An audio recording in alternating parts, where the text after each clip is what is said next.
Paris, 1895. La marque Clicia s'installe place Vendôme.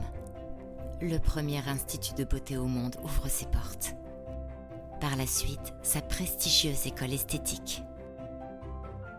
La marque Clicia devient la favorite de cours royales et de célébrités.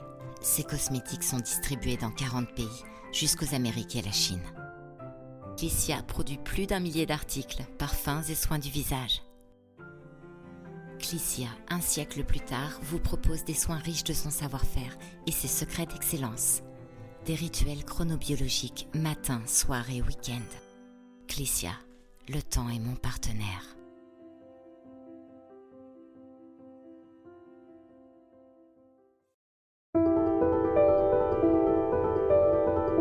Bienvenue dans la saison 4 du podcast Parlons de votre mental. Dans cet espace inspirant, nous explorons le pouvoir du mental et son influence sur ta réussite, que ce soit dans ton sport, ton travail ou ta vie personnelle. Je suis convaincu que ton mental est la clé pour transformer tes épreuves en tremplin vers le succès. Rejoins-nous pour des interviews captivantes avec des invités inspirants, des masterclass sur la force mentale, la persévérance et la résilience. Apprends comment cultiver ton bien-être et ta santé mentale. Et avant de partir, prends 10 secondes pour soutenir le podcast en laissant 5 étoiles sur Apple Podcast ou Spotify. Souviens-toi, si tu crois en tes rêves, tout devient possible. Alors prépare-toi à une dose quotidienne de motivation en écoutant Parlons de votre mental.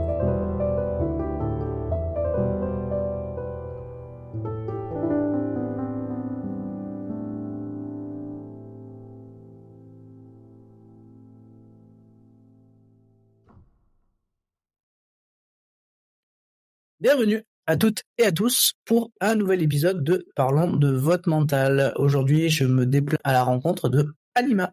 Salut Halima. Salut Sven. Bon, alors Halima, ça fait un petit moment qu'on se connaît, hein, qu'on échange. T'es une super entrepreneur multipotentiel. C'est toujours hyper intéressant d'échanger avec toi. Et t'as plein de cartes dans ton jeu, plein d'as que tu utilises au gré de tes envies et de tes compétences pour plein de clients différents. Donc, je trouvais ça hyper intéressant de venir un petit peu à ta rencontre, parce que c'est aujourd'hui, c'est assez intéressant d'échanger avec des multipotentiels. Pendant de nombreuses années, on a quand même cloisonné les gens dans des missions spécifiques, et souvent, on les définissait à partir de cette mission spécifique. Et aujourd'hui, moi, je me rends compte que c'est bien en tout cas, d'ouvrir les choses. Parce que moi, je suis un petit peu comme ça, en fait. Je me définis pas par un métier ou par... parce qu'en fait, je suis passionné de plein de choses.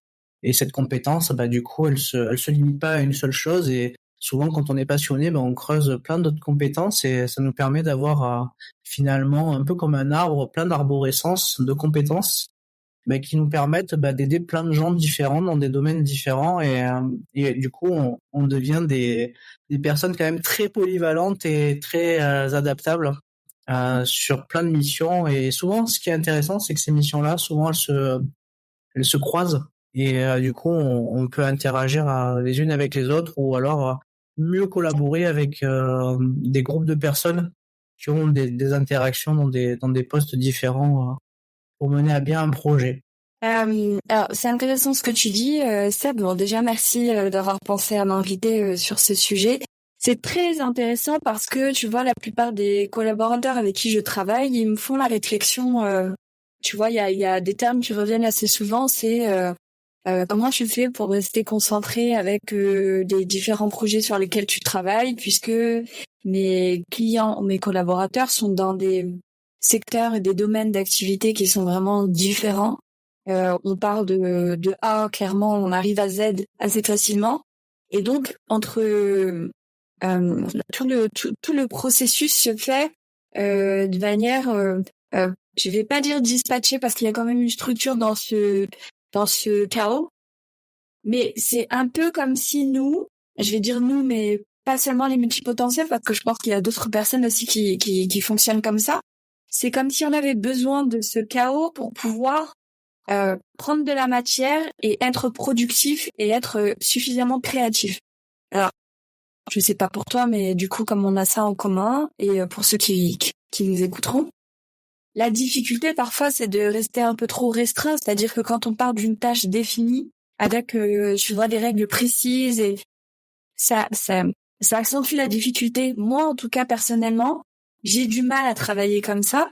Je vais être au ralenti, je vais être moins productive, beaucoup moins créative, voire même faire des blocages parfois. Donc, je pense que c'est intéressant parce que l'on entend de plus en plus, tu vois, dans notre société, sur les réseaux, on entend de plus en plus parler des multipotentiels, des HPI, DT, je sais de quoi je parle puisque, comme tu le sais, mes 2 enfants sont neuroatypiques. Finalement, quand on garde un esprit ouvert et qu'on communique avec tout le monde, on se rend compte que on est tous uniques, on a tous des difficultés ou des différences dans nos personnalités et notre manière d'agir. Et certes, c'est beaucoup plus accentué chez les neuroatypiques, mais parce que la société n'est pas adaptée. Et donc, on voit beaucoup plus cette différence chez des profils comme nous, alors que finalement, on est tous différents en réalité, tu vois. On fonctionne tous de manière différente. Et c'est vrai que pour revenir à ce que tu disais, voilà, c'est parfois on peut se disperser assez facilement, mais finalement, c'est quelque chose qui nous convient parce qu'on n'est pas capable de travailler, rester focus sur une chose à la fois. On va avoir tendance à s'ennuyer et puis c'est beaucoup moins intéressant.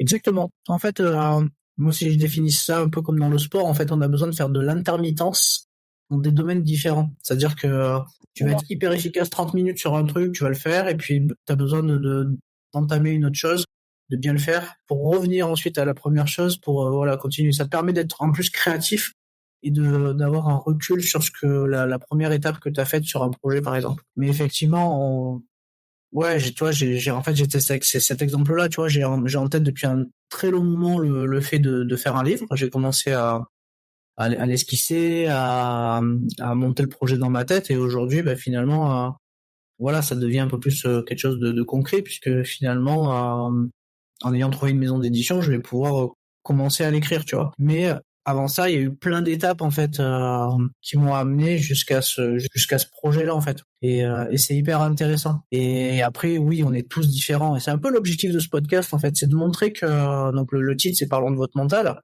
Mais j'avais besoin de montrer que tout le monde a un mental, chacun a son parcours de vie. C'est un travail qui l'anime de manière un petit peu différente, où il va cultiver des habiletés mentales complètement différentes d'une autre personne.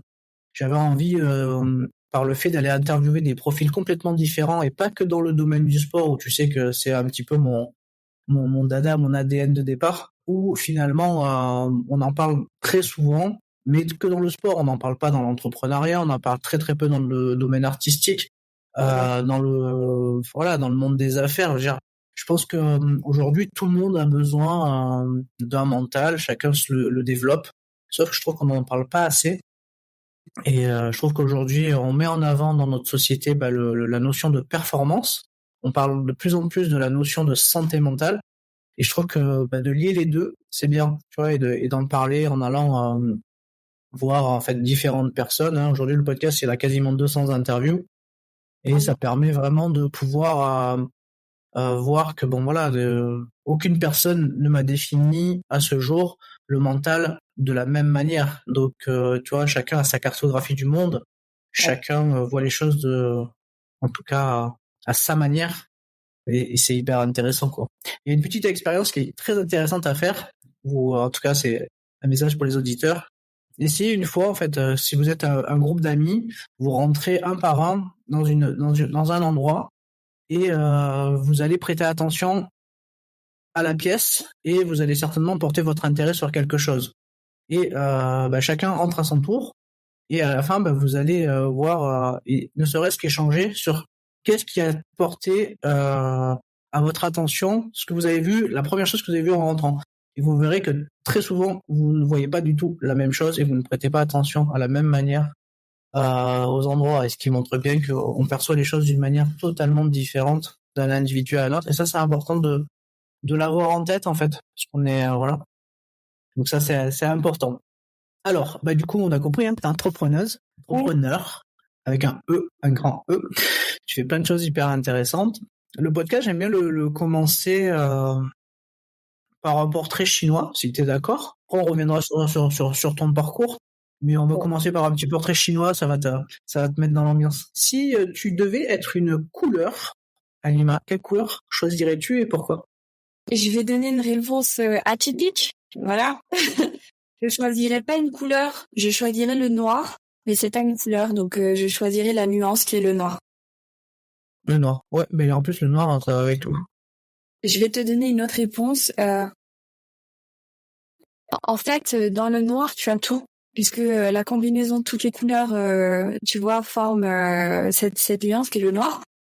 Et en fait, c'est pour moi, même si elle peut être perçue comme quelque chose de négatif dans le marketing et la communication, on voit le noir comme quelque chose de d'associé au luxe, à tout ce qui est premium. Il y a l'idée de place, en général, les marques de luxe, tu vois, le logo, il est assez épuré, on a un fond blanc et puis on va avoir les lettres en noir.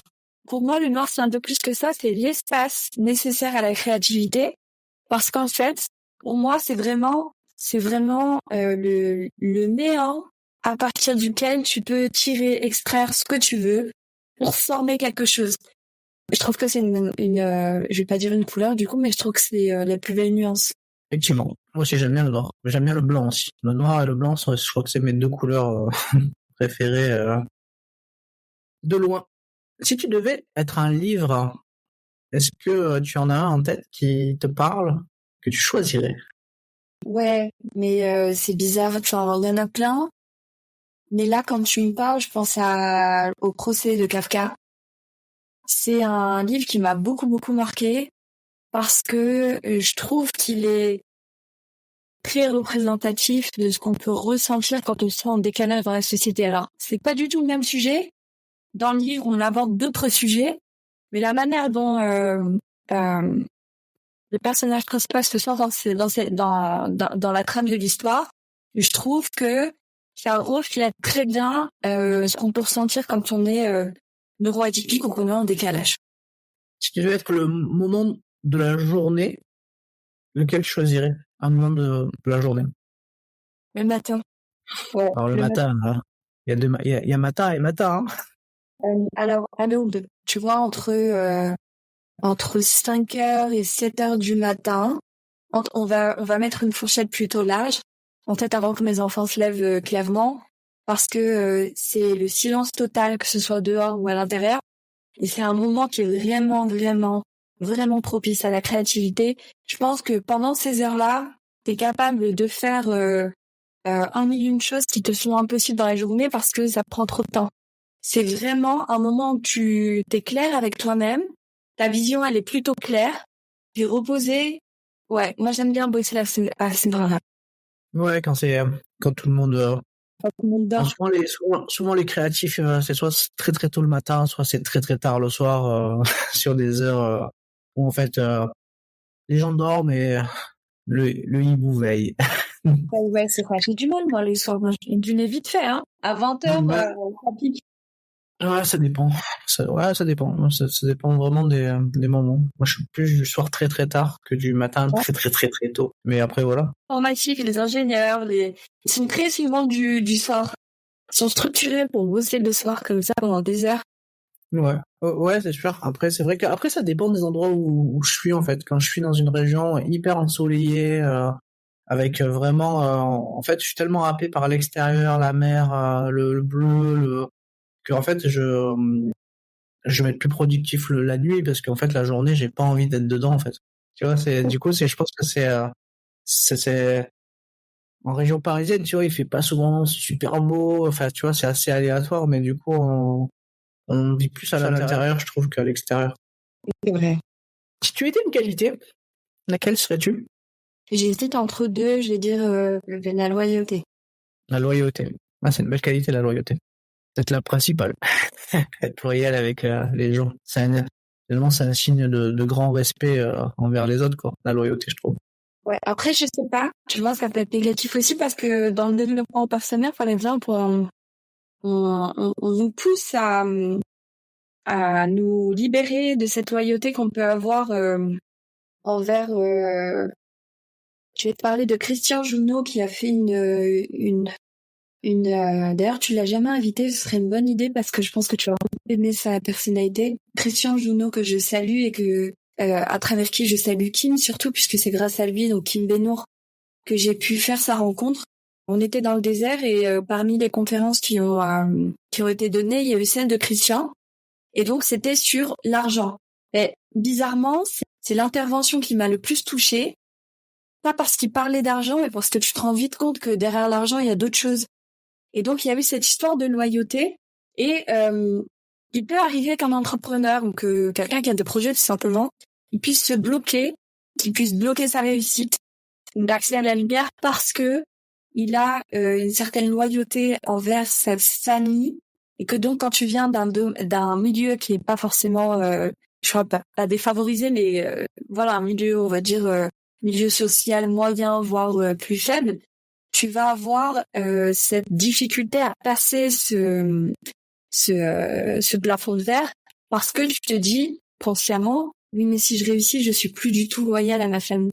Et ça, c'est très particulier. Donc, quand je te dis la loyauté, je vois le côté positif, mais tu vois, en fait, c'est comme toutes les qualités. Je pense que dans l'excès, il y a toujours un pendant plus négatif.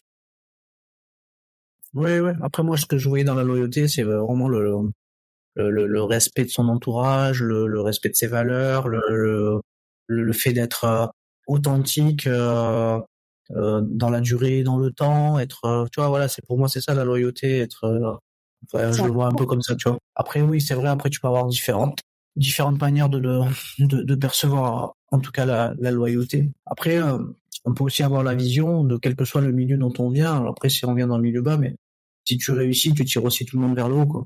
Exactement. Moi, je suis d'accord avec ça même. Et des exemples, il y en a plein. Hein. Regarde, c'est l'exemple qui me vient parce qu'à l'origine, je suis quand même de Provence, Côte d'Azur, donc tu vois, Zidane, je veux dire, à la base, bon bah voilà, il tire tout le monde vers le haut et aujourd'hui, enfin voilà, tu vois, il a mis, je crois, sa famille à l'abri pour plusieurs siècles.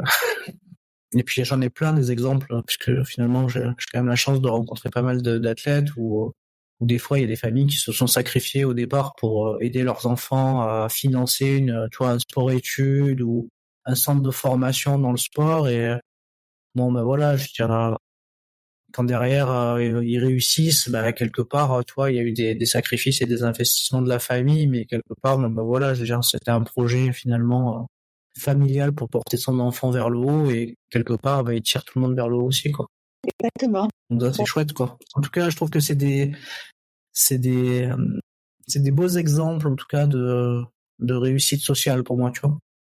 Ouais, souvent, ce que je reproche un peu à la France, enfin, c'est pas des reproches, mais c'est que, ayant un peu voyagé par le biais du tennis à une période, je discutais souvent avec des gens venant d'autres pays et qui avaient forcément des cultures un petit peu différentes. Et aujourd'hui, en France, contrairement à l'étranger, en fait, on peut réussir socialement en devenant un grand sportif, je sais pas moi, un grand musicien, un grand artiste. Tu vois, c'est comment dire aujourd'hui en France, en fait, quelque part, en fait, tu réussis si tu deviens un médecin, avocat, si tu fais une école de commerce, tu vois, des trucs un peu dans ce domaine-là, alors que finalement, tu peux réussir dans tous les domaines. Et je pense qu'il faut pas se limiter à voilà. Bon, en tout cas, quand tu vois ce que deviennent les médecins, faut avoir envie de faire autre étude pour ça, quoi. Je pense que la vraie réussite, si on devait donner une définition, parce que en réalité ça dépend de chacun, la vraie réussite c'est quand tu arrives déjà à faire quelque chose qui t'anime, donc pas forcément que tu aimes ou qui te passionne. On ne va pas aller dans les extrêmes. On a tous la possibilité de faire quelque chose qui nous passionne, mais au moins quelque chose qui t'anime. Et pour que ça puisse t'animer, il faut que tu aies un pourquoi. Il faut que ça ait du sens en fait. Et si tu arrives à ce niveau de réussite, entre guillemets, parce que c'est pas forcément financier, si tu arrives à un niveau de réussite qui te satisfait en général, et je dis bien en général, ça dépend de qui, c'est souvent parce que tu peux partager ta réussite. Si tu partages pas ton parcours et ta réussite, et c'est pour ça que les podcasts fonctionnent très bien, d'ailleurs c'est la mode des podcasts, hein. Moi, je le dis aussi dans le mien, le but, c'est pas de parler pour parler, c'est de montrer aux gens qu'il est possible d'entrer en contact avec tout le monde, en fait. Ça dépend des circonstances. Si tu fais en sorte de mettre, tu vois, les bons éléments pour pouvoir contacter telle personne, créer tel projet, lancer tel mouvement, en fait, tout est possible, tu vois. Et pour moi, c'est ça la réussite. C'est pas forcément aboutir à quelque chose, c'est tout ce que tu fais quand tu pars de A à Z, c'est tout ce que tu fais entre les deux qui fait que tu réussis ou pas. Et si tu arrives à attraper des gens avec toi, ça c'est une vraie réussite. Tu parles de podcast, ouais, effectivement, il y a ton podcast. Si tu devais citer 3 podcasts que tu affectionnes particulièrement, ça serait lequel? Je peux pas choisir. J'écoute beaucoup trop de choses aujourd'hui. Ouais, impossible de choisir. Ce que je peux te dire, c'est que dans les domaines, on va dire dans les thématiques, beaucoup plus vers des podcasts autour de l'entrepreneuriat. Donc ça, c'est la base pour moi. Pas mal de podcasts sur tout ce qui est spirituel, tu vois, ça rentrer dans les détails, c'est aussi important parce que je trouve que le podcast, c'est quand même un canal qui est hyper puissant et ça permet de te retrouver, de te recentrer. Parfois, moi, ça me permet de me concentrer. Parfois, quand je travaille, je mets un podcast en fond, je fais d'entendre quelqu'un parler, tout ça, ça me permet d'hyper focus sur ce que je fais. Et en même temps, t'apprends des choses, tu vois, t'apprends des choses, tu retrouves des valeurs qui sont importantes pour toi. C'est quelque chose qui, tu vois, il y a un truc, je sais pas ce que tu en penses, mais il y a de plus en plus de podcasts. On a de plus de gens qui dialoguent, tu vois, devant la caméra. Mais je trouve que les gens communiquent moins, tu vois. Ah ouais. Après, il y a différents types de podcasts aussi. Hein. Je trouve qu'aujourd'hui, alors moi, je suis peut-être ça fait 3 ans que le mien existe, donc ça fait un petit moment. Il y a des gens qui créent pas les podcasts pour les bonnes raisons, quoi. C'est-à-dire, ils créent. Maintenant, il y a beaucoup de podcasts où les gens reproduisent un peu ce qu'ils font d'un point de vue visuel sur les réseaux, c'est-à-dire qu'ils se montrent et ils parlent en fait. Il y a des gens qui sont intéressants à écouter, mais il y a aussi des gens qui font ça pour leur ego. Enfin voilà, moi je suis pas là-dedans, moi je suis vraiment là pour mettre en valeur d'autres personnes, tu vois. Je trouve que c'est important parce que voilà, on peut toujours être même soi-même, être invité sur d'autres podcasts et parler de soi, mais tu vois, franchement j'ai du mal, j'aurais pu le faire depuis longtemps, tu vois. Parler tout seul, mais ça m'intéresse pas. Moi, j'aime bien avoir un échange avec quelqu'un, essayer d'approfondir un peu cette personne, essayer de la mettre en lumière aux yeux des gens, et puis voilà, qu'elle nous partage un peu sa manière de voir les choses, la vie, son parcours, la manière dont fonctionne son mental et comment elle rebondit, comment elle se concentre, comment elle se motive. Ça, je trouve ça super chouette parce que finalement on peut en retirer en tout cas des outils pour soi qu'on peut tester. Et ça, c'est chouette, quoi. Là, tu parles de mental, tu vois, moi j'aimerais bien rebondir sur quelque chose, parce que là, dans l'actualité, on va dire, pour être totalement honnête, tu vois, j'ai posté un truc il y a pas très longtemps sur LinkedIn, justement. C'est pas que je m'y retrouve plus dans les réseaux, parce que de toute façon, c'est mon outil de travail, donc il n'y a pas de débat à avoir là-dessus. Par contre, je retrouve ce même, tu vois, ce qu'on disait par rapport au podcast, je retrouve ce même malaise sur les réseaux, même des plateformes que j'affectionne. Genre, par exemple, moi, je suis pas très fan d'Instagram, mais j'aime beaucoup les plateformes professionnelles. Et je retrouve de plus en plus le malaise sur les plateformes professionnelles parce que j'ai l'impression que, après c'est une impression, je sais pas s'il y a d'autres personnes qui le ressentent, mais j'ai l'impression qu'il y a une réduction de l'écoute et de la communication même sur ces plateformes. Ça me dérange beaucoup. Alors, il faut poster parce qu'il y a un algorithme, parce que si tu veux être vu, parce que si tu veux parler de ton activité, si tu veux prospecter, etc. Donc, faut créer du contenu. Je vais pas dire le contraire parce que je le fais aujourd'hui. Par contre, c'est important de garder du sens dans ce qu'on fait parce qu'on peut vite être découragé. Moi, aujourd'hui, il y a quelque chose qui me bloque sur les plateformes. Je ne saurais pas te dire quoi. Donc, je me mets en retrait quelques jours. Ouais, moi, je peux te le livrer. Alors, moi, sur les plateformes, tu vois, j'en ai beaucoup. Je les nourris aussi, comme toi, alors d'une manière un peu différente parce que moi, j'ai rien à vendre.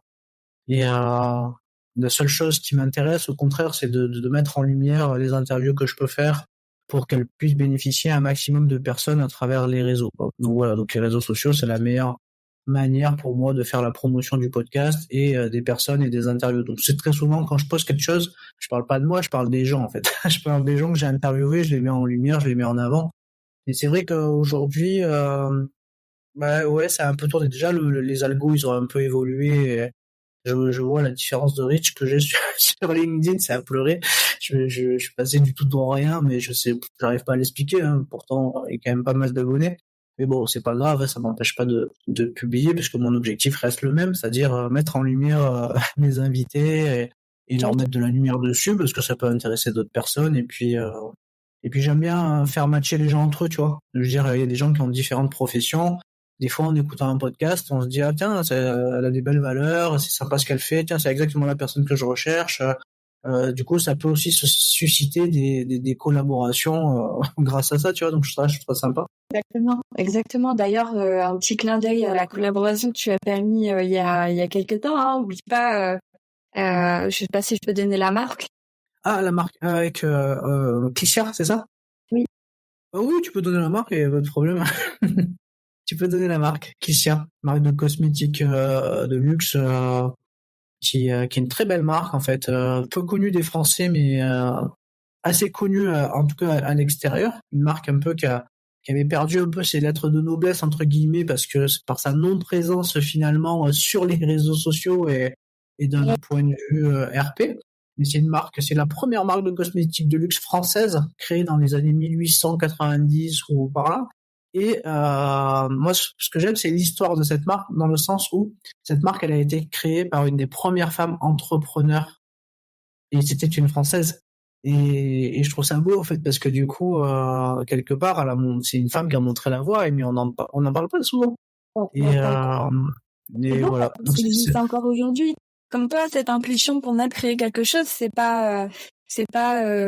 peut vraiment durer dans le temps, et même si ça évolue, tu vois, c'est quelque chose qui tu peux vraiment durer. Moi, j'ai adoré travailler sur cette campagne entre guillemets, les visuels, que ce soit pour le côté esthétique, mais aussi parce que ça met à lumière les femmes. Ouais, je trouve ça intéressant. Ouais, bah écoute, en tout cas, c'est un petit clin d'œil du coup Ouais. à mes amis Olga et Pascal qui ont acheté avec deux autres associés cette marque il y a pas si longtemps que ça, et parce que c'est une marque en fait qui dormait un petit peu depuis 30 ans. Voilà, elle s'était transmise de génération en génération. Et aujourd'hui, bah écoute, moi je trouve que c'est une chouette marque qui en plus est dans typiquement ce qu'on recherche, c'est-à-dire des produits bio en fait. Donc voilà, ça existe depuis longtemps quoi. Il suffit juste de revenir à l'essence de ce qu'on sait faire depuis le départ, sans rajouter des produits chimiques à gogo là. Voilà. Bon, c'est éloigné du podcast là, on est allé dans la cosmétique. D'habitude, il y aura elle sort beaucoup parce que là, du coup, on est deux, tu vois. Allez, je vais te poser encore deux questions pour clôturer ce portrait chinois. Après, on parlera de mental, un peu de ton parcours aussi. Si tu devais être un animal, lequel serais-tu? Alors, j'en ai deux en tête. Je sais pas lequel choisir. Je dirais soit un chat, soit un guépard. Bon, c'est à peu près pareil, hein, c'est des félins. Il y en a un qui est plus gros que l'autre, c'est tout. Ouais, il court vite. J'adore les lignes noires. On peut voir sur la gueule du guépard, et ça me fait penser au tatouage berbère que les femmes portent et portaient surtout à l'époque. Donc, étant berbère d'origine, quelque chose qui me parle beaucoup. Et je trouve que le guépard, il a vraiment une gueule. Je trouve magnifique. Même si j'aime tous les félins, il y a quelque chose chez le guépard qui me touche. Et les chats, pour leur indépendance et leur cruauté involontaire. Cruauté involontaire, ouais, c'est vrai. La cruauté involontaire. Ils aiment bien jouer avec leurs victimes avant de les... C'est des petits égoïstes, en fait. Tu sais, ils sont bien... Ce que j'aime chez cet animal, tu vois, c'est un peu comme pour l'être humain, finalement, c'est que... elle n'a pas besoin d'être collé, entre guillemets, et tout le temps avec les gens que tu aimes. On est quand même dans une société où on communique moins, on l'a dit. mais il y a quelque chose quand même de puissant dont on peut profiter. C'est que peu importe la distance, peu importe le manque de communication, quand t'es avec des personnes qui sont alignées avec toi, tu vois, quand t'es vraiment, on va parler de tribu entre guillemets, on n'a pas besoin de toutes ces choses-là. On n'a pas besoin, tu vois, de marques, de machin, c'est évident et c'est tout en fait. Et il y a chez le chat quelque chose comme ça, tu vois. C'est vrai. C'est vrai que les chats, moi j'aime bien les chats, j'en ai un. Et effectivement, ils sont très indépendants et ça a ses avantages. On enchaîne, on va parler un peu de mental. Ouais, d'accord. Allez. Bon, déjà, est-ce que on revient un petit peu sur toi, tu peux nous parler un peu de ton parcours? Alors, c'est vrai que, tu vois, du coup, tu fais plein de choses, mais du coup, déjà, qu'est-ce que tu fais? Ça, je pense que ça va intéresser un peu les gens de savoir un peu qu'est-ce que tu fais et comment tu en es arrivé à faire tout ce que tu fais aujourd'hui. Ce que je fais aujourd'hui, je fais de la création de contenu. Je fais beaucoup de visuels, de choses comme ça pour les entreprises, les marques. Je fais aussi de l'animation, donc de podcasts et d'animation de conférences, c'est-à-dire que je vais accueillir et faire les interviews des conférenciers, relations publiques de manière générale. Et au-delà de ça, je fais de l'apport d'affaires. Donc de l'apport d'affaires principalement dans l'immobilier, mais pas que. Donc j'ai mon petit réseau clos avec qui je bosse. Et j'ai plein d'autres projets d'avenir qui sont en train de maturer entre guillemets. Mais je suis pas toute seule sur ces projets, donc je n'en parlerai pas par souci de respect et de principe pour mon associé. Tout ce que je peux dire, c'est que aujourd'hui, je suis beaucoup dans la production. J'aimerais m'extirper de ce côté production et aller plus vers de l'expertise parce que j'en ai la possibilité et la capacité aujourd'hui. Et c'est vrai que j'en suis un peu bloquée pour le moment. Donc, c'est des choses qui sont en cours de réflexion et d'évolution. Là où il y a un point commun sur tout le long de mon parcours, c'est que, et ça répond à ta deuxième question, j'ai commencé, moi je sors d'une filière littéraire, tu vois, j'avais l'option art plastique. Je rêvais de rentrer dans une école de stylisme, de décoration d'intérieur, d'architecture, et en fait, j'en avais pas les moyens. Je suis passée par des concours, des choses comme ça pour essayer, mais ça n'a pas fonctionné. Peut-être que j'avais pas le niveau, peut-être que je sais pas. Et en fait, si tu veux, j'ai un parcours tellement atypique. J'ai fait tellement de choses durant mon parcours qui n'ont rien à voir les unes avec les autres. Sauf que finalement, quand on regarde bien, dans chacun de ces points, pendant ce parcours, j'ai appris quelque chose qui aujourd'hui me sert. Et donc, c'est ce qui m'a amené finalement là où je suis aujourd'hui, c'est-à-dire à ne pas vouloir travailler en tant que salarié, mais en tant qu'indépendant. J'ai travaillé pour différentes personnes, sur différents projets. La communication, tu vois, la stratégie qu'il peut y avoir derrière, tout ce que je mets en place aujourd'hui, c'est des choses que j'ai appris au fur et à mesure. Donc voilà, je sais pas si j'ai répondu à toutes les questions.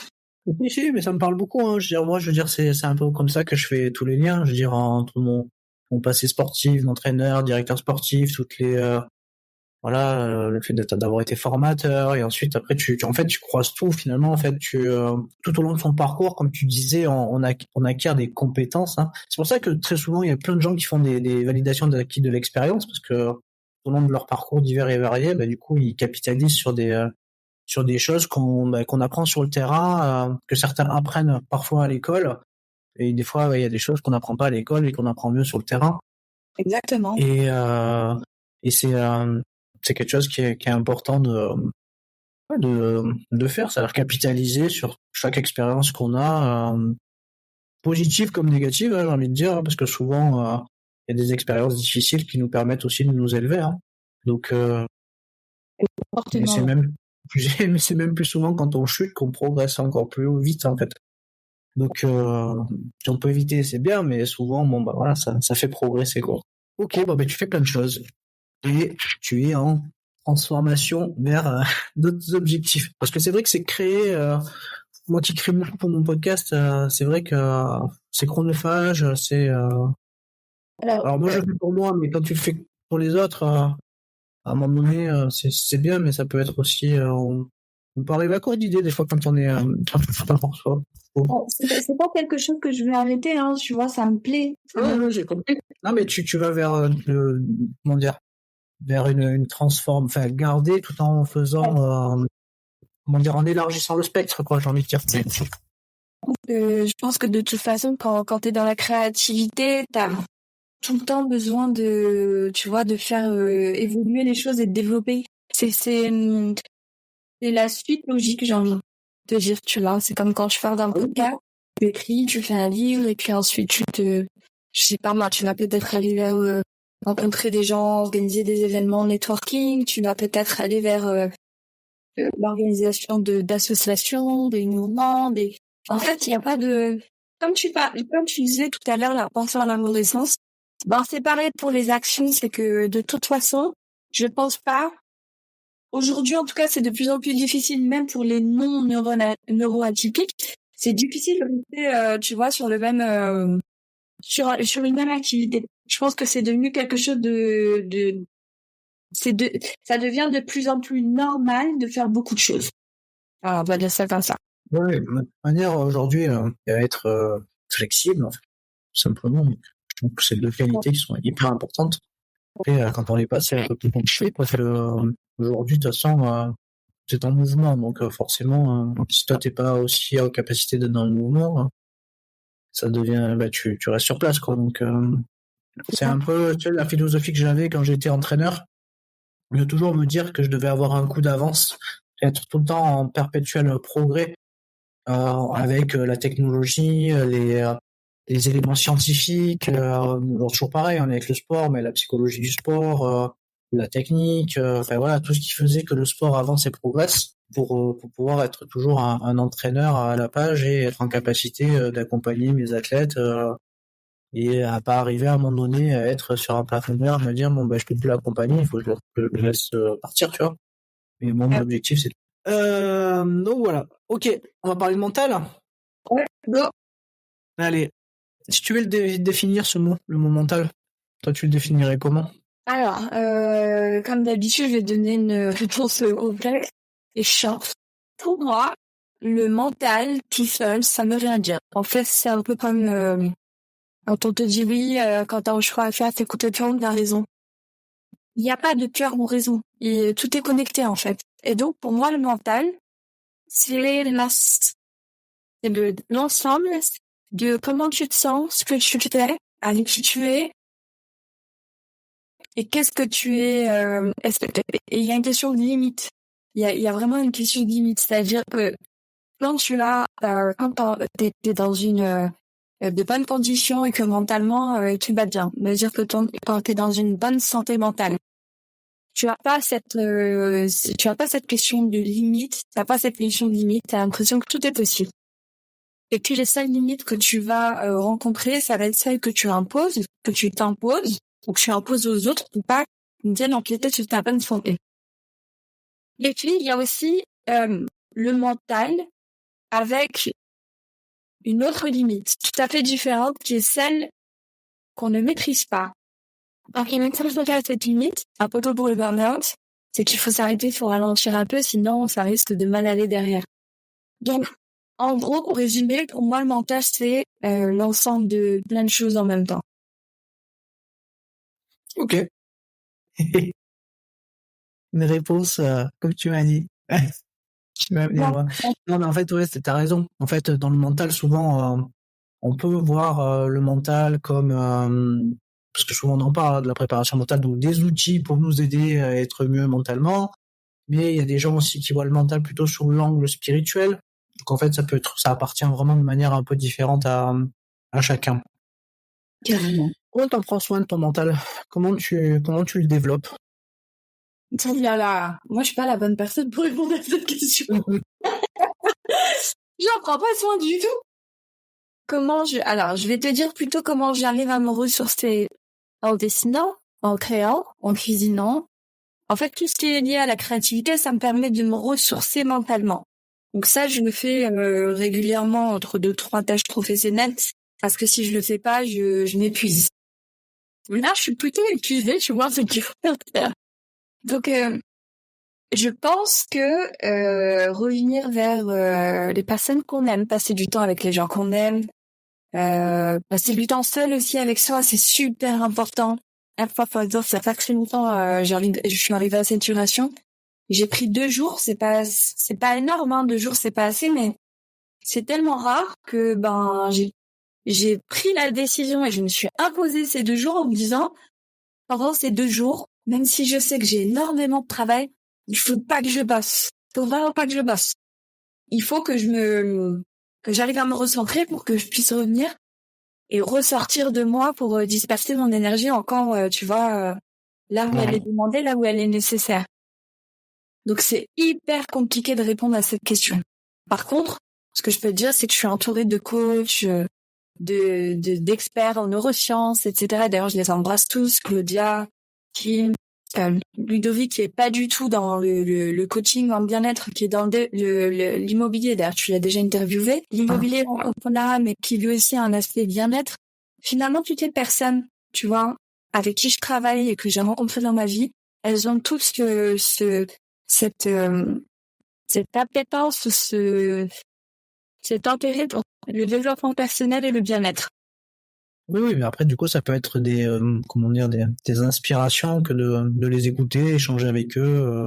Donc voilà, tu vois, tu as trouvé la source de ton bien-être. L'entourage, ton environnement, il est important, quoi. L'environnement des gens qui nous entourent, il est hyper important. Ouais, d'ailleurs, je voudrais en profiter pour faire un clin d'œil aussi à Florence, avec qui je travaille. Florence, qui est coach coach de conférencier et qui a fondé son agence Aurore Conférence.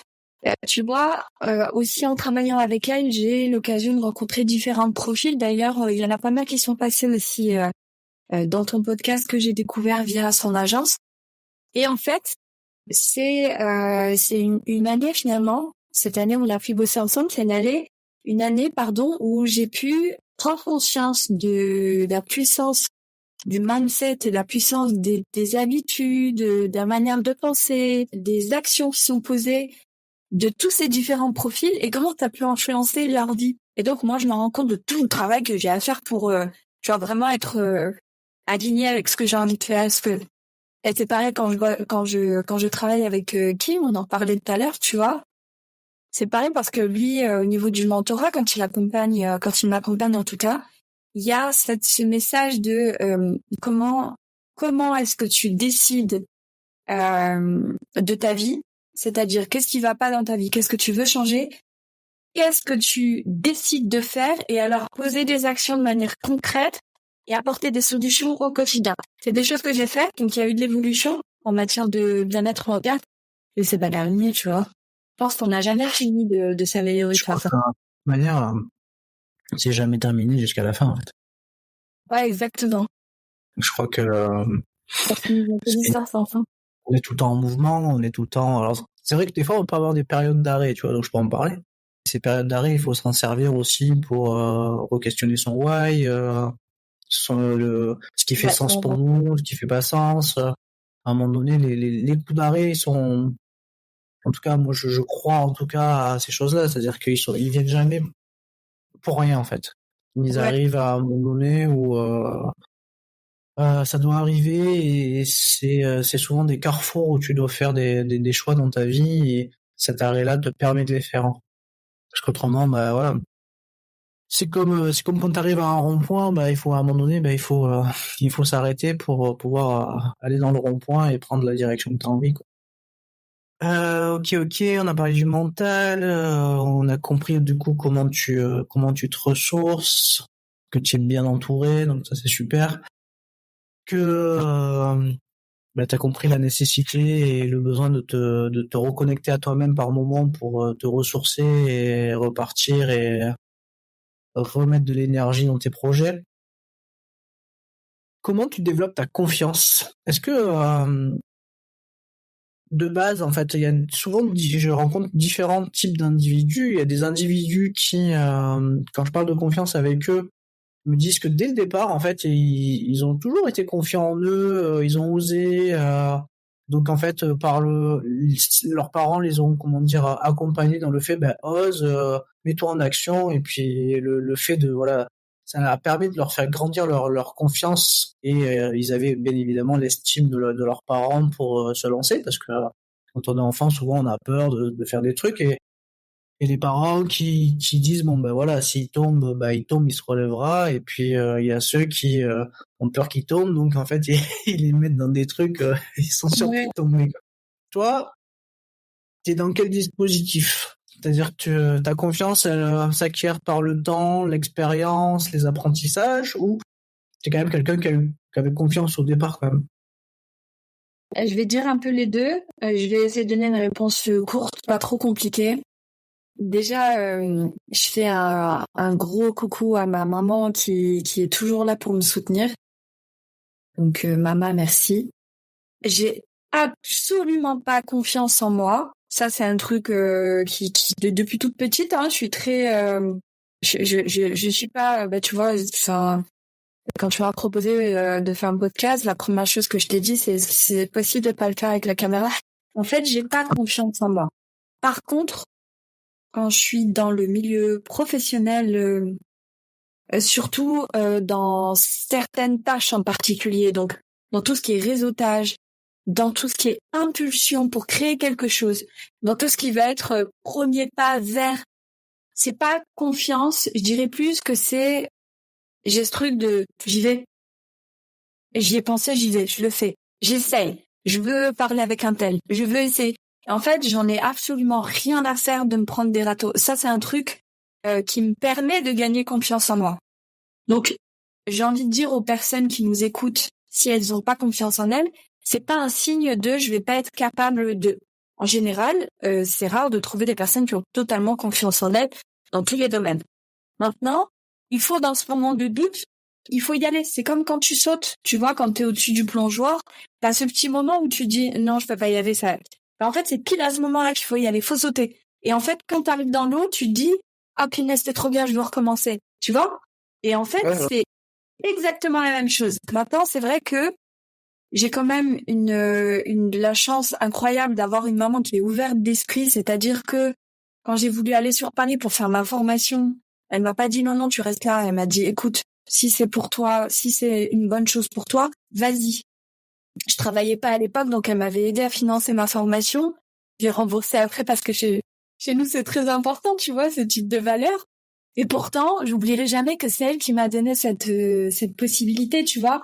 Pareil, aujourd'hui, quand je lui dis, ouais, j'ai envie de créer ça, je veux rencontrer telle personne, elle me regarde, puis elle me dit, fais, t'as rien à perdre, fais-le si c'est bien. Si c'est bien pour toi, fais-le. Si ça te permet d'évoluer et tout, vas-y. Donc ma mère, elle m'a transmis ce truc de ne pas avoir peur, ni de changer d'endroit, ni de discuter avec des personnes qui peuvent intimider tu vois, à prime abord, ni de créer des choses où tu peux en fait te sentir jugé, ni.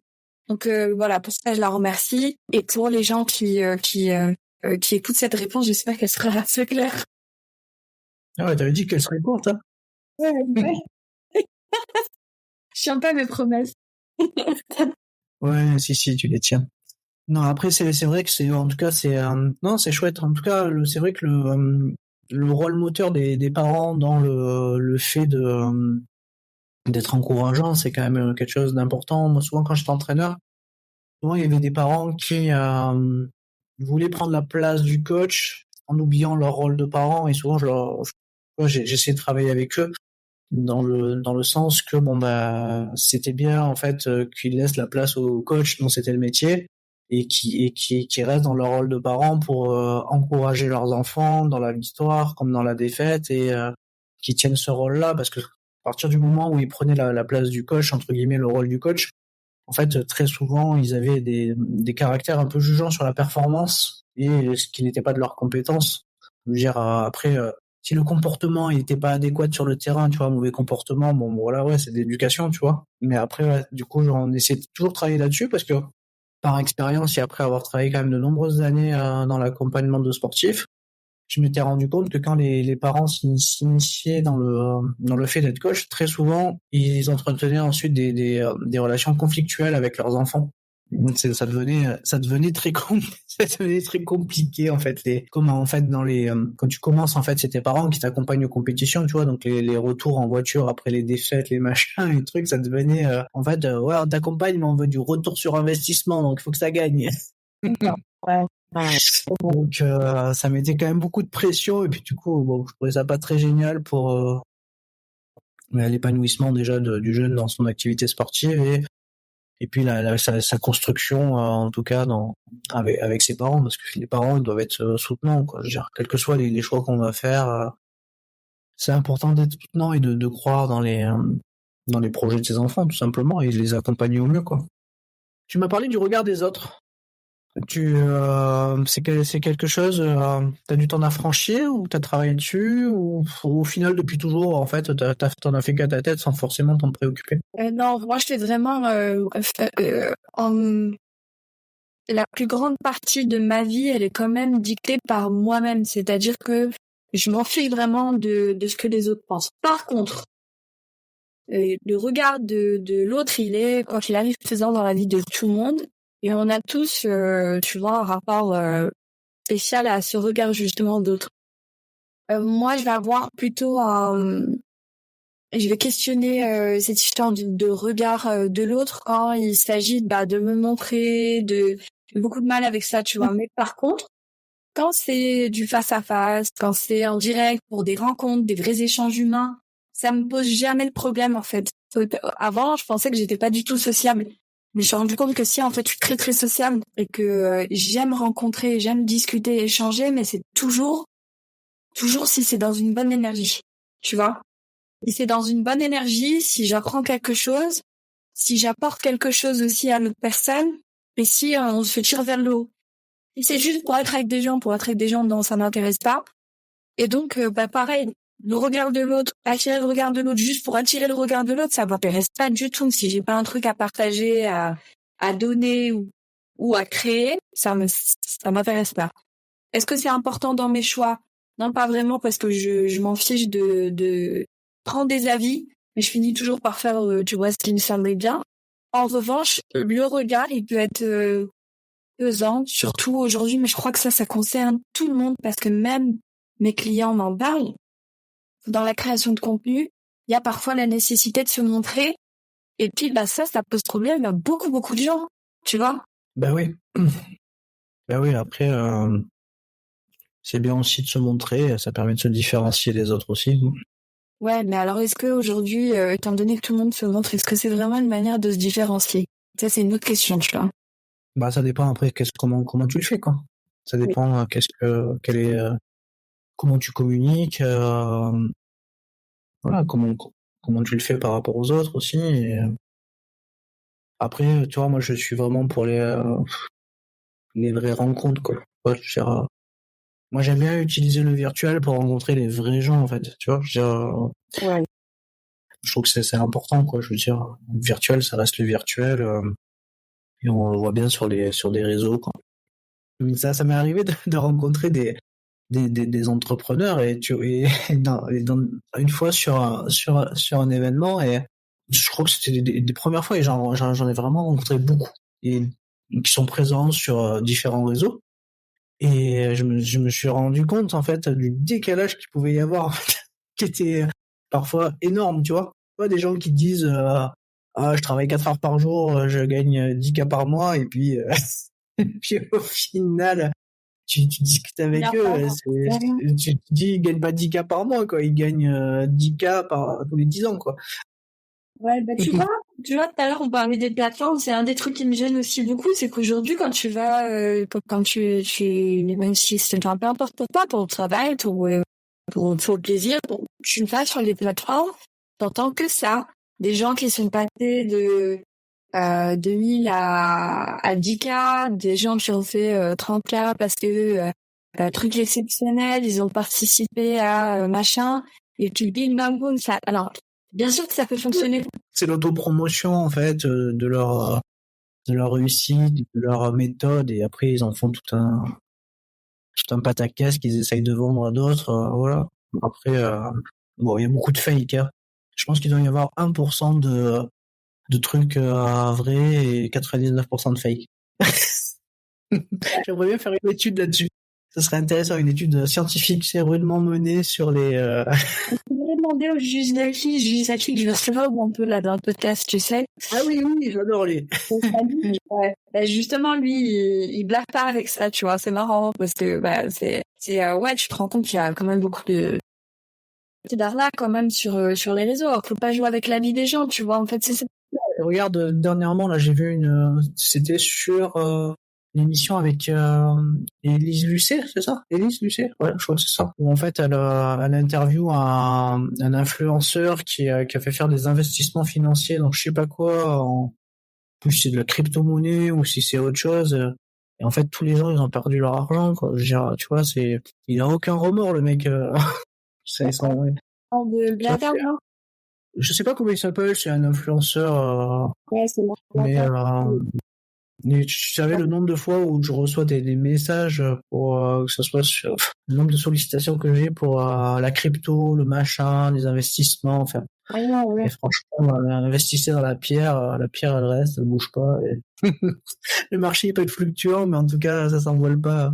Donc non, c'est vrai, bon après c'est des choix, mais franchement monter des business pour arnaquer les gens c'est horrible quoi, je trouve, tu vois. Et les réseaux sociaux, bah, malheureusement, je pense qu'il y a pas mal de victimes hein, dans ce genre de choses, parce que les gens ils veulent sortir un peu de leur comment dire, de leur quotidien, ou veulent gagner plus d'argent pour mieux vivre, et au final ils se retrouvent dans des galères incroyables quoi. Bon, ça c'est les choses qui fâchent ça. Mais bon, c'est bien de le rappeler aux gens, faites attention sur les réseaux sociaux, ne croyez pas tout ce qu'on vous dit, ce qu'on vous montre. Allez chercher des avis recherchés avant de vous engager, parce que c'est quand même mieux quoi. J'aime bien aborder la motivation. C'est quand même c'est un sujet qui est important hein, parce que l'objectif c'est de durer dans le temps. Donc pour durer dans le temps, bah, il faut trouver des choses pour perpétuellement rester motivé. Toi, tu fais quoi pour rester motivé? Je regarde mes factures. Non, pour rester motivée, justement, là, tu vois, je suis dans une petite démotivation, donc je vais te répondre de manière authentique. C'est me rappeler pourquoi je l'ai fait, comment j'ai commencé, comment c'était avant que je commence. Donc ça, c'est pour rester un petit peu ancré dans la réalité. Et puis après, je vais faire en sorte de rêver encore, tu vois. Donc il faut passer par une déconnexion pour que tu puisses te retrouver, te recentrer, pour pouvoir recommencer à imaginer des choses que tu aimerais avoir dans ta vie. Et donc pour avoir ces choses-là, il faudrait que, tu vois, je t'en parle. Pas forcément matériellement, mais ça peut être des voyages, ça peut être, voilà, je veux offrir ça à ma famille, j'aimerais que mes enfants aient ça, j'aimerais avoir ça.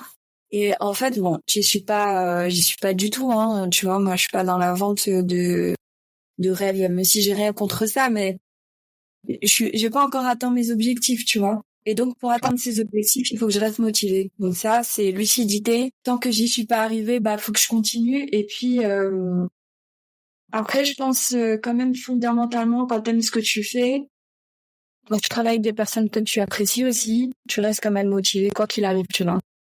Moi, j'ai pas envie d'arrêter, par exemple. Ouais, du coup, on en revient à l'entourage, on en revient à être, comment dire, continuer de rêver, continuer à être déterminé, enfin, voilà, être une force de travail aussi pour rester motivé aussi, quoi. Je veux dire, souvent, en fait, le secret de la réussite, de toute façon, c'est toujours le même, hein. J'ai pu l'explorer dans le monde du sport de haut niveau, et finalement, avec plein d'interviews, et puis finalement, en interviewant des gens qui ont réussi aussi, un peu comme toi, tu fais sur ton podcast, on se rend compte que de toute manière, à la base, on a tous un talent, quelque part, dans un domaine. Ce talent, de toute manière, en France, on aime bien appeler ça talent. Moi, voilà, c'est quelque chose, on est doué pour quelque chose. Pourquoi on est doué, en fait, si tu ne travailles pas, si tu le cultives pas, de toute façon, il progressera pas. Ça veut dire, quelqu'un qui est peut-être moins doué que toi, il va devenir meilleur que toi parce que il travaille. Et ça se voit beaucoup dans le sport. C'est par le travail, la détermination et, du coup, un indicateur sur lequel on n'a pas de prise et qui souvent fait la différence, c'est le temps. Et donc les gens qui sont persévérants dans le temps, c'est souvent ces gens-là qui réussissent en fait. Parce que la notion de temps, elle peut être, pour moi, dans l'équation, un vecteur de tri. C'est-à-dire qu'il y a des gens qui vont pas tenir dans le temps parce qu'ils vont pas avoir assez vite les résultats qu'ils veulent. Donc du coup, ils vont switcher, ils vont passer à autre chose, Ouais. etc., etc. Mais les gens qui vont dire qui ont vraiment leur objectif en tête, et puis voilà, qui font travailler leur qualité, qui sont déterminés à réussir et qui travaillent, c'est rare qu'ils réussissent pas, quoi. C'est assez rare, quoi. Ou ils vont réussir autre chose, quoi. Mais en tout cas, ils vont arriver à une réussite. Ouais, je suis d'accord. Et je m'appuie là sur pas du fake, hein, c'est en gros c'est quasiment 200 interviews, plein de rencontres et c'est toujours le même schéma, quoi. Je suis d'accord. Bon, bah si t'es d'accord, alors on Bon. continue. Allez, c'est fini, hein. Tes émotions. On en parle. La gestion des émotions. Waouh. J'aime bien parler de comment les gens ils abordent la notion de gestion de la pression, gestion du stress, Une et catastrophe. comment surmonter ça en fait. Alors, pour te répondre déjà au niveau des émotions, je les exprime pas, mais même si on pourrait croire parce que je fais de la création de contenu où je vais beaucoup parler de ressentis, des choses comme ça. En réalité, on dévoile ce qu'on a envie de dévoiler dans le contenu.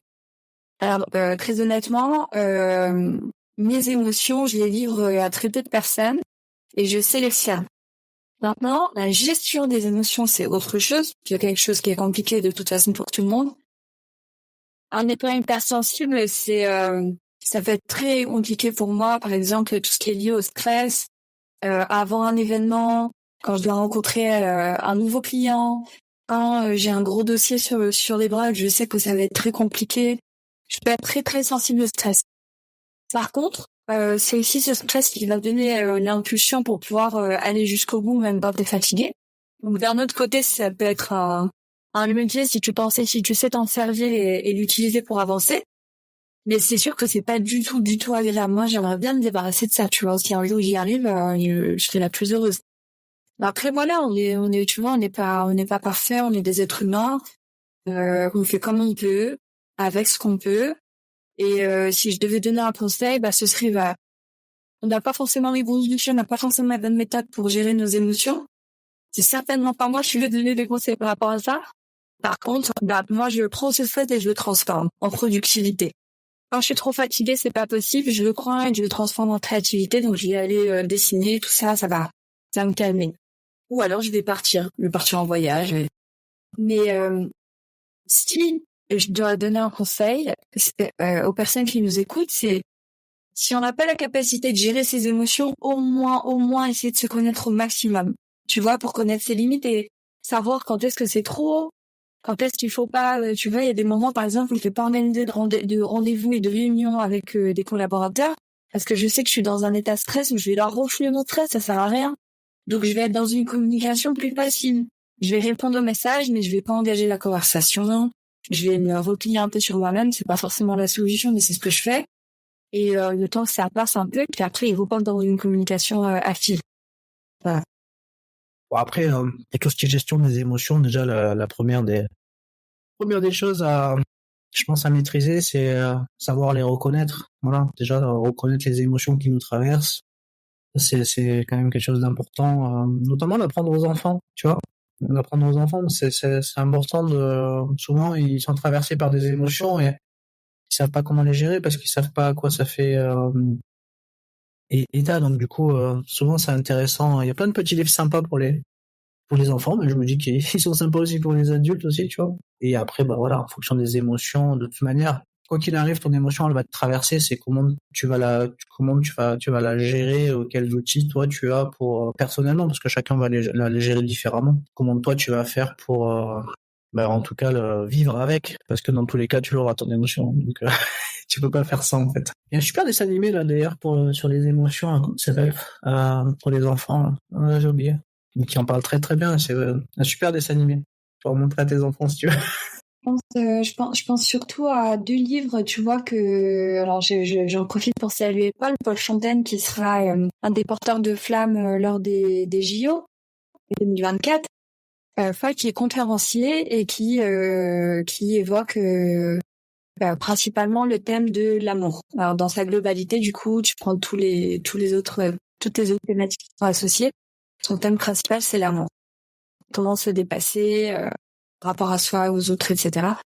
Il m'a fait découvrir 2 livres. Le premier qui s'appelle Mon amour, et donc ça parle d'un petit garçon et sa maman. Et la maman lui explique, bon, c'est très connu, hein, c'est l'auteur d'un best-seller qui l'a, je me rappelle plus du nom, je suis désolée. J'en avais parlé dans une de mes publications. Et l'autre livre, c'est, je crois que c'est peut-être, c'est pas peut-être, c'est, bon, j'arrive pas à me rappeler. Moi, c'est peut-être. Bref, dans les 2 livres, qui sont juste magnifiques.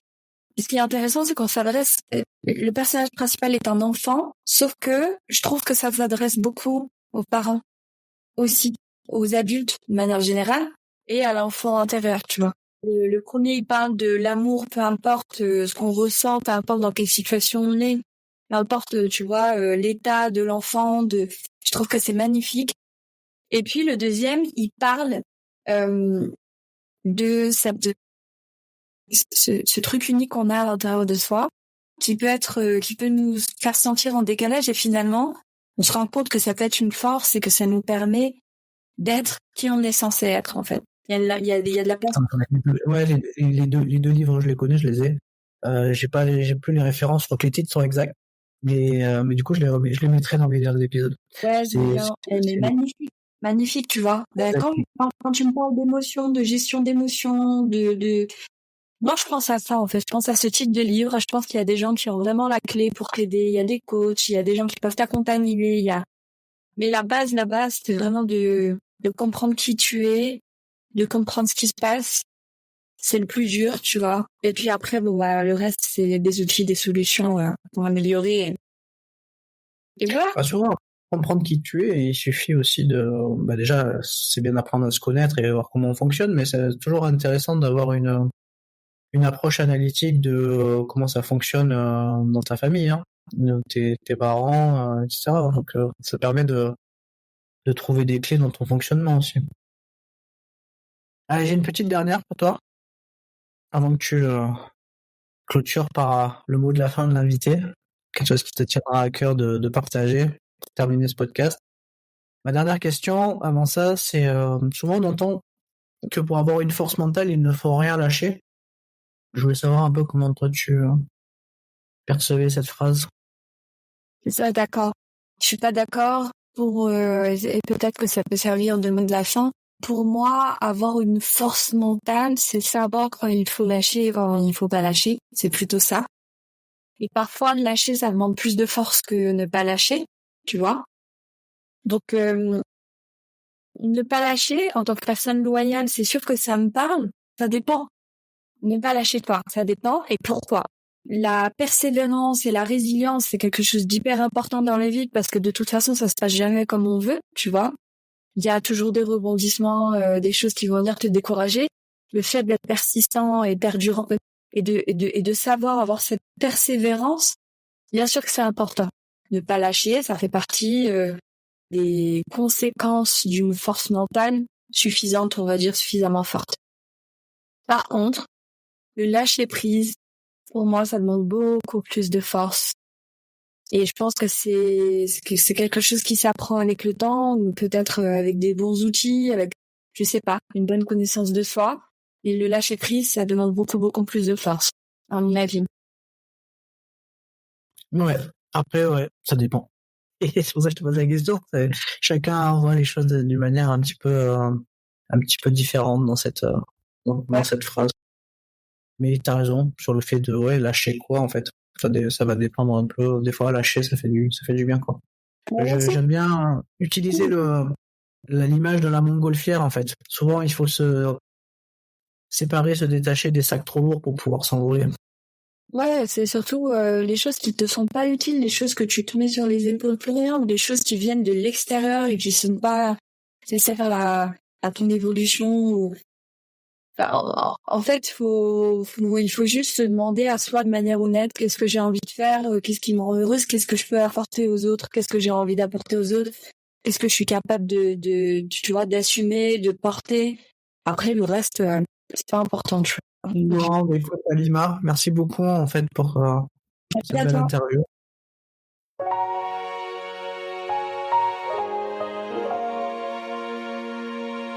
Nous arrivons au terme de cet épisode captivant. J'espère que tu as pris des notes ou que tu t'es abonné à ma newsletter pour avoir accès au résumé. N'oublie pas de me suivre sur les réseaux sociaux tels que LinkedIn, Instagram et YouTube pour du contenu supplémentaire. Et devine quoi ?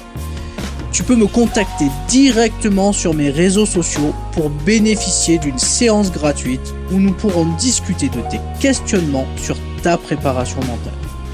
Clique simplement sur les liens mentionnés dans la description de l'épisode. À très bientôt et souviens-toi, si on croit en ses rêves, tout devient possible.